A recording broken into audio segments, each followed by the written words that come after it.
Assalamualaikum warahmatullahi wabarakatuh.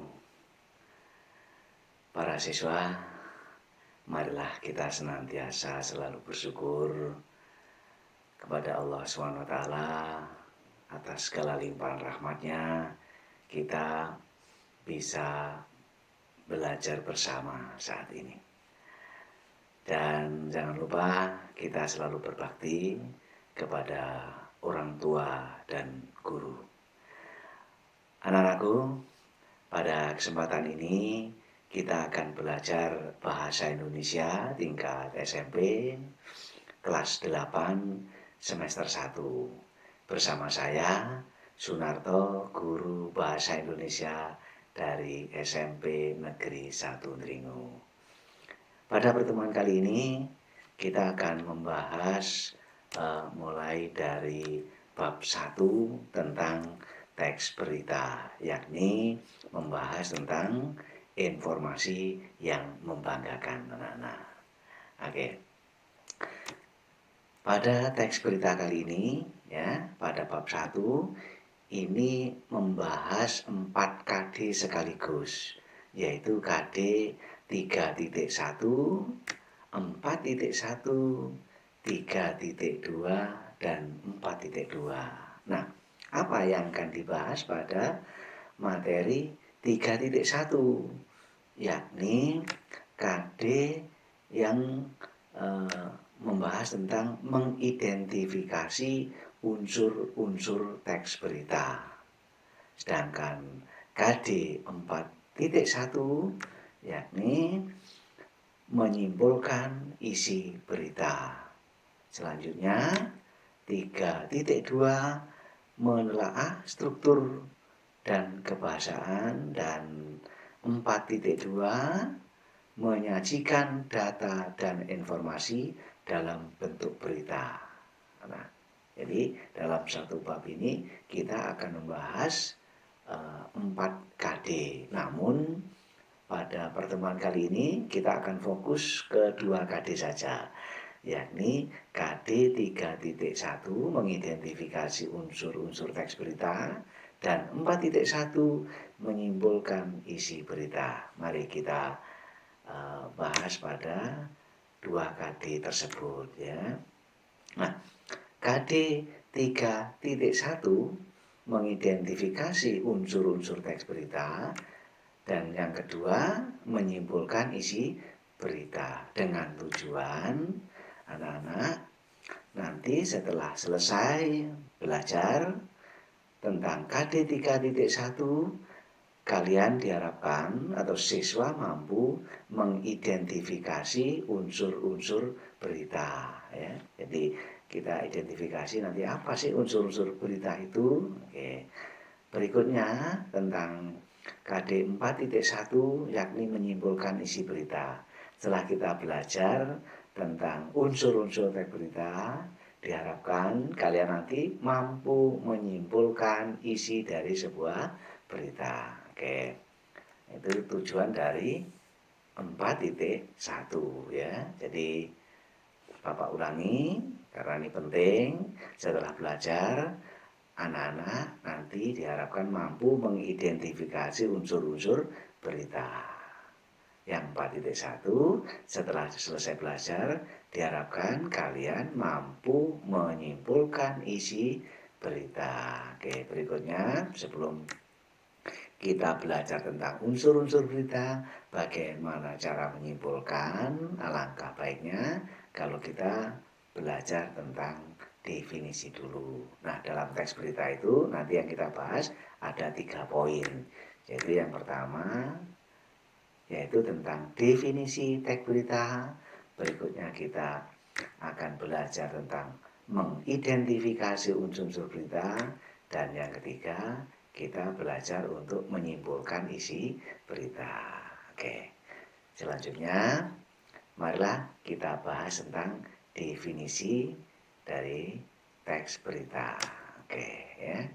Ya, apa definisi teks berita? Kita lihat, ya, dari Kamus Besar Bahasa Indonesia. Apa itu berita itu, ya? Mari kita lihat Kamus Bahasa Indonesia. Nah, Oke, ini. Kamus Besar Bahasa Indonesia ya, menyebutkan bahwa berita itu adalah cerita atau keterangan mengenai kejadian suatu peristiwa yang hangat. Atau kabar misalnya ini, semalam dia mendengar bahwa kampungnya dilanda banjir. Nah, ini sebuah kabar, sebuah berita. Nah, yang kedua, berita bisa identik dengan laporan. Ia bertugas membuat berita harian. Nah, ini sebuah laporan. Sedangkan yang ketiga, berita bisa berarti pemberitahuan atau pengumuman. Contohnya adalah berita redaksi. Itulah yang definisi tentang teks berita, tentang berita maksudnya berdasarkan Kamus Besar Bahasa Indonesia. Nah, jadi anak-anak, dari kamus itu bisa kita simpulkan bahwa berita adalah bentuk cerita. Nah, ya, jadi teks berita, kita baca teksnya, itu adalah bentuk cerita, laporan, pemberitahuan, atau pengumuman yang berisi suatu kejadian atau peristiwa yang hangat. Nah, yang hangat ini maksudnya yang sedang terjadi atau yang terbaru, yang sering disebut dengan berita aktual. Jadi berita aktual itu berita yang hangat, yang sedang terjadi, yang terbaru. Nah, bukan berita yang lalu, gitu ya. Oke. Bersifat penting, menarik, tersusun sistematis dan lengkap, tidak berpihak. Nah, disampaikan kepada masyarakat melalui media, ya baik itu media cetak maupun media elektronik. Oke, itulah definisi dari berita. Selanjutnya kita bahas ada 6 ciri teks berita. Ya. 6 ciri teks berita. Apa ciri pertama? Nah, yang pertama adalah berita itu faktual. Nah, seperti tadi ya, berita itu adalah faktual. Jadi yang dimaksud faktual adalah berdasarkan fakta. Nah, jadi berita itu harus ada faktanya, benar-benar terjadi, ya, bukan pendapat orang, ya, atau opini. Jadi berita itu ciri pertama faktual, berdasarkan fakta, benar adanya, ya, atau benar-benar terjadi, itu sebuah berita. Kemudian ciri yang kedua, aktual. Jadi yang kita sebutkan, apa itu aktual? Aktual adalah kekinian, terbarukan, yang sedang terjadi, baru saja terjadi, ya, yang terkini, ya, bukan yang lalu. Ini berita. Oke. Ciri yang ketiga yaitu ciri yang ketiga adalah unik atau menarik. Ya, unik atau menarik. Apa itu yang dimaksud unik dan menarik? Beda dengan yang lain. Jadi berita yang unik dan menarik itu beda dengan yang lain. Kalau itu sama dengan yang lain, ya tidak unik lagi, ya tidak menarik, gitu. Nah, oke.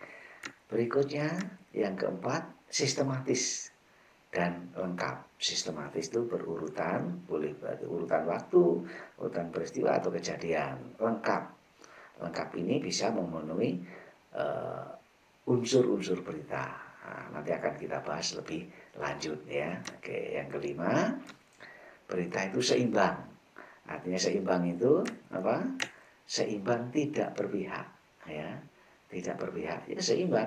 Misalnya berita itu tidak memihak baik kelompok A maupun kelompok yang lain, ya apa adanya sesuai dengan fakta. Oke. Dan yang keenam, jadi berita itu adalah bahasanya komunikatif. Apa yang dimaksud komunikatif? Mudah dipahami oleh pembaca, ya, atau pemirsa atau pendengar. Ya, kalau berita itu berita cetak, ya si pembaca mudah memahami. Kalau berita itu disiarkan radio bagi pendengar paham bahasanya. Kemudian pemirsa, misalnya berita lewat televisi dan sebagainya. Sehebat apapun berita itu, kalau bahasanya tidak komunikatif, maka kan tidak sampai kepada pembaca atau pemirsa atau pendengar. Oke, begitu. Itulah 6 ciri tentang teks berita. Nah, selanjutnya, nah mari kita mencoba untuk mengidentifikasi unsur-unsur dalam sebuah teks berita. Nah, untuk ini contoh sebuah berita, mari kita baca bersama. Ya, bacalah berita berikut dengan teliti. Mari kita baca dengan teliti ya, kita baca bersama. 10 hari menjelang Lebaran, Sabtu 15 November, pelabuhan penyeberangan Merak mulai dipadati truk. Truk-truk tersebut mengangkut barang-barang non-9 bahan pokok atau non-sembako. Tingginya arus truk dalam 2 hari terakhir berkaitan dengan adanya larangan melintas bagi truk non-9 bahan pokok atau non-sembako pada tanggal 21 sampai 25 November. Larangan tersebut berlaku bagi truk bersumbu lebih dari 2, truk gandengan, truk tempelan, dan truk kontainer. Penumpukan truk bersumbu 2 tersebut seperti di Pelabuhan Merak menyebabkan antrian truk sekitar 100 meter dari pintu masuk kapal. Antrian terjadi di dermaga 1 hingga dermaga 4. Tetapi antrian tersebut masih dalam batas normal. Antrian belum membeludak keluar area parkir pelabuhan. Akan akibat penumpukan truk itu, beberapa sopir truk mengaku harus menunggu sekitar 2 hingga 4 hari untuk bisa masuk kapal. Nah, sumber dari Kompas dengan beberapa penyesuaian. Nah, ini contoh berita, mari kita baca bersama, mari kita mencoba untuk mengidentifikasi unsur-unsur berita dalam teks tersebut.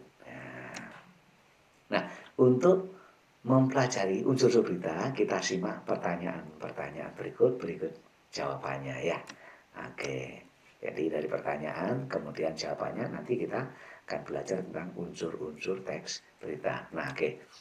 Pertanyaan pertama, peristiwa apa yang terjadi?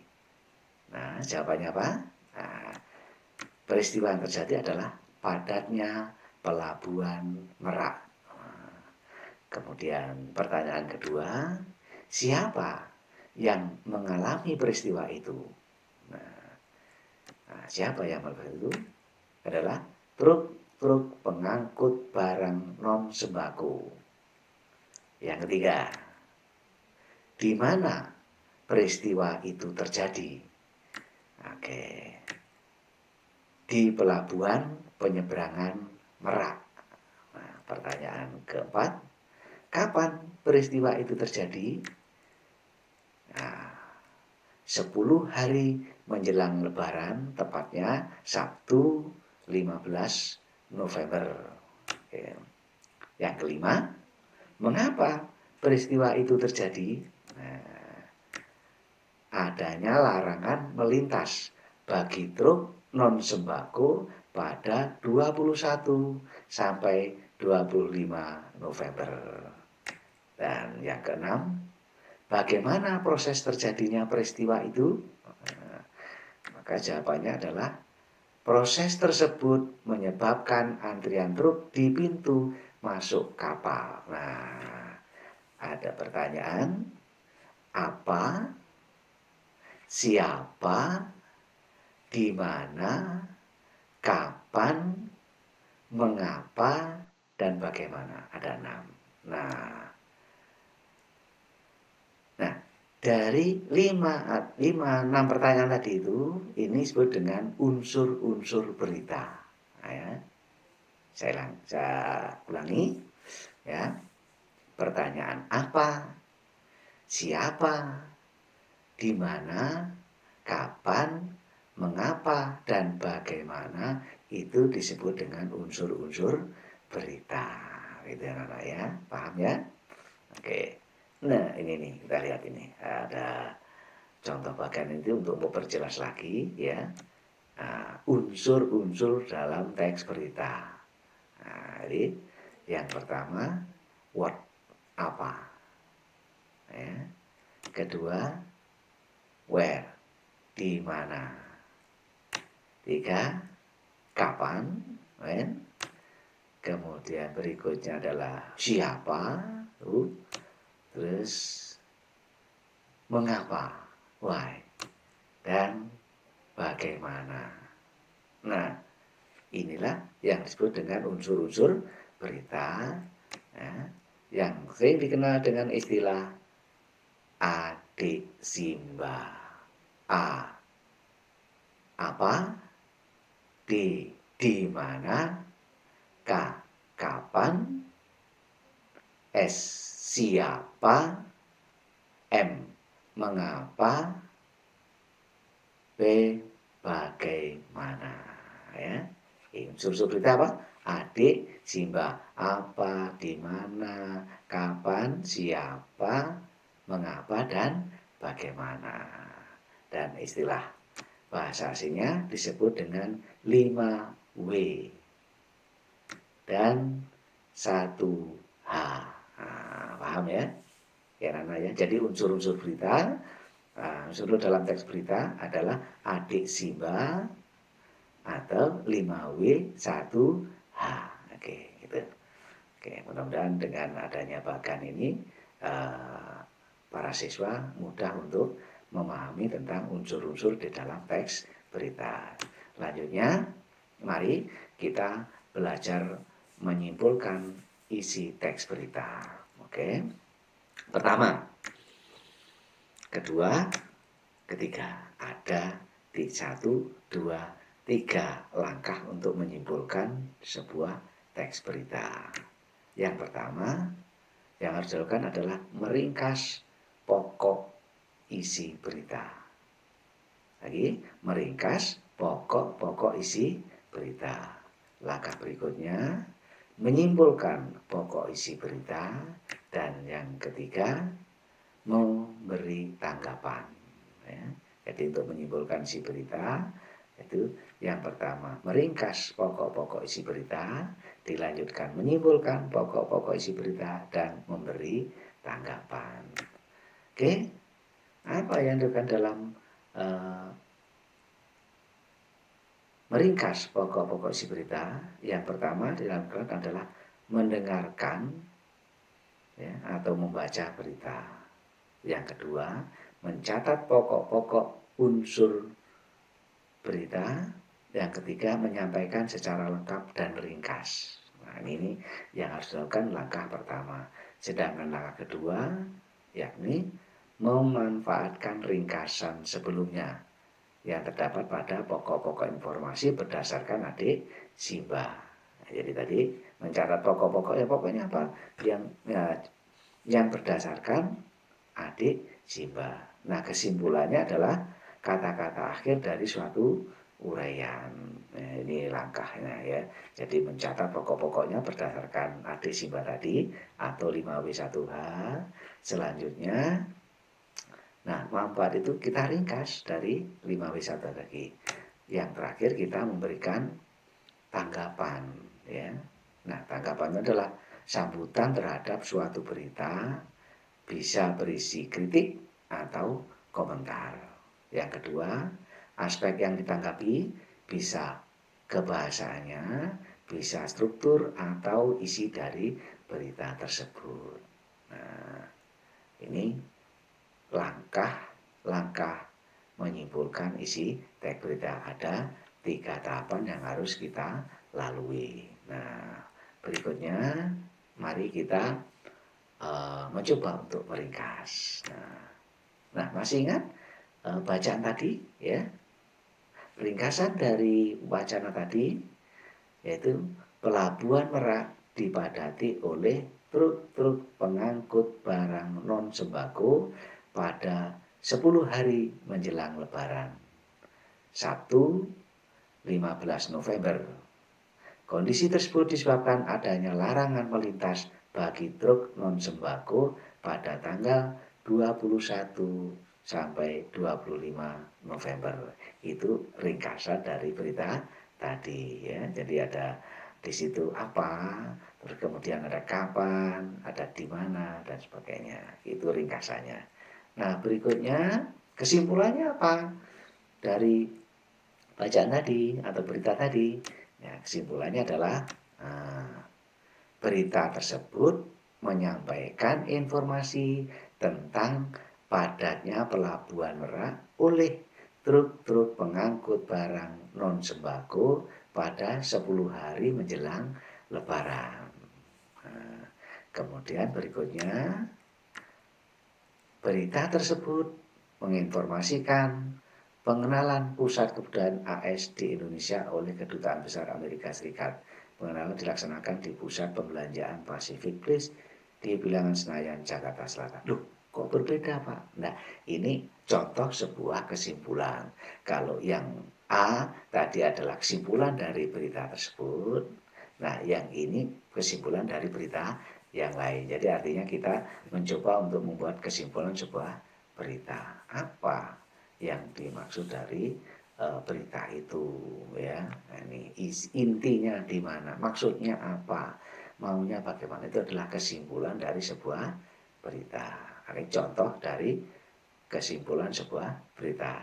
Nah, dengan contoh ini harapan Bapak kalian bisa membuat simpulan sebuah berita ya, dengan langkah-langkah yang tadi Bapak sampaikan ya. Oke, nah selanjutnya pernyataan-pernyataan tersebut merupakan contoh kesimpulan atas suatu informasi. Nah, adapun yang dimaksud dengan kesimpulan adalah kata-kata akhir suatu uraian. Di dalam kesimpulan harus memuat unsur-unsur berita dengan rumusan lebih ringkas dari berita aslinya.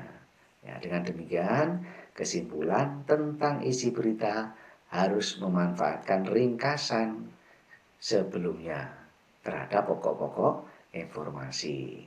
Pokok-pokok informasi tersebut dengan berpatokan pada rumus adik Simba atau 5W1H. Nah, masih ingat tadi adik Simba apa? Adik Simba adalah apa, di mana, kapan, siapa, mengapa, dan bagaimana. Nah itu unsur-unsur berita yang kita gunakan untuk membuat sebuah kesimpulan. Nah, oke. Selanjutnya tanggapan. Ya. Jadi tanggapan. Bagaimana kita menanggapi sebuah berita. Nah, contohnya adalah, nah, saya kira informasi yang disampaikan berita itu cukup akurat karena isinya tidak jauh berbeda dengan informasi yang disampaikan sumber berita lain. Nah, ini memberikan tanggapan. Jadi berita itu mungkin disampaikan di koran, berita itu kita terima dari radio atau mungkin di televisi atau mungkin di medsos. Nah, ini menanggapi karena di medsos, kemudian di televisi maupun di koran ini sama. Nah, kita tanggapi, oh saya kira memberikan tanggapan. Nah, saya kira berita ini sama. Oh, berarti berita itu akurat. Ya, yang disampaikan itu cukup akurat. Karena isinya tidak jauh berbeda dengan informasi-informasi yang disampaikan dari sumber yang lain. Baik itu media massa, baik itu maksudnya media cetak, media elektronik maupun di media sosial, misalnya seperti itu. Nah, kita lihat contoh lain, misalnya informasi yang disampaikan berita tadi malam masih diragukan kebenarannya. Setelah saya cross-check dengan berita dari sumber lainnya, ada yang berbeda, terutama di dalam menyampaikan informasi jumlah korban. Nah, jumlah korban tidak sebanyak dengan yang diinformasikan dalam berita itu. Nah, ini berita itu tidak akurat. Mungkin berita itu diterima dari media sosial. Ya, dia informasi dari orang lain yang tidak tahu di lapangan. Nah, sedangkan berita yang dari lapangan berdasarkan investigasi atau baik di koran biasanya adalah turun langsung ke lapangan. Berita itu lebih akurat. Nah, seperti itu. Oke, yang C, bahasa yang disampaikan berita itu cukup jelas. Nah, ini tadi masalah kebahasanya. Sebagai pendengar, mudah untuk memahami informasi yang disampaikan penyampai berita. Nah, kalau pendengar ini siapa? Kira-kira berita apa? Berita radio. Ya, itu ya. Ini contoh kita menanggapi sebuah berita. Oke. Nah, itu anak-anak apa yang kita bahas pada kesempatan ini. Mudah-mudahan bermanfaat. Kalian seperti yang disampaikan di awal, ya, tujuan utama, ya, tujuan dari belajar KD 3.1 dan 4.1. Kalian bisa mengidentifikasi unsur-unsur berita dan bisa menyimpulkan sebuah berita. Oke, terima kasih. Selamat belajar. Sampai jumpa pada pertemuan di KD 3.2 dan 4.2. Wassalamualaikum warahmatullahi wabarakatuh.